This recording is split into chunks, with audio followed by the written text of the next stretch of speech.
I feel like a child should not spend a lot of time in such an immersive environment.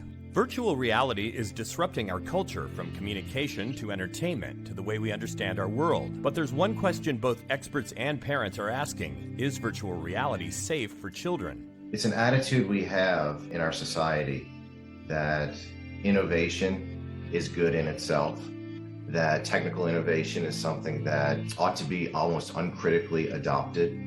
And then we ask the questions later. We ask the hard questions later, like, why are we doing this? What is it doing to us? What might it do to our children? While VR products are not new, the explosion of the metaverse has brought new weight to the question of child safety. Lack of significant parental controls has already left many children exposed to inappropriate and dangerous behavior.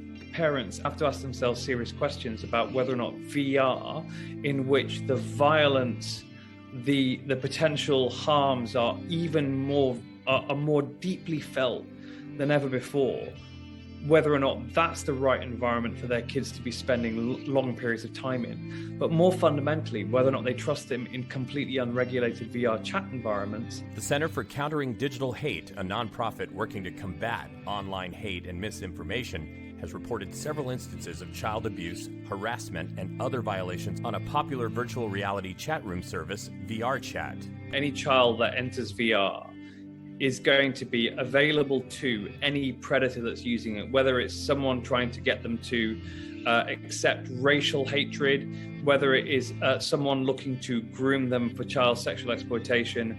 That what we found was that children were exposed to an enormous array of harms very rapidly. Once every 7 minutes, we found something harmful happening. Parental supervision is helpful, but it cannot eliminate the possibility a child will encounter violence or abuse in a virtual setting. VR companies are being called upon to implement parental controls and safety features. I would like to see more responsibility taken up by the companies, especially by the content creators.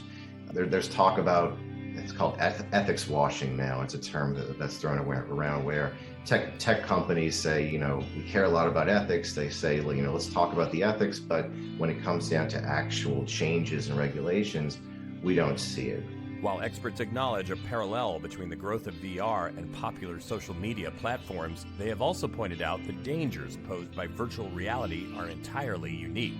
The history of social media has been this incredible growth industry that has created an enormous amount of value, not just economically, but also socially for us. This is now moving on another leap. Our ability to actually feel physically co-located with other people. It's even more difficult for us to be able to tell what harms are being created. And that's why it's about time that we get to grips with this fundamental problem that we've failed to solve over the past 25 years.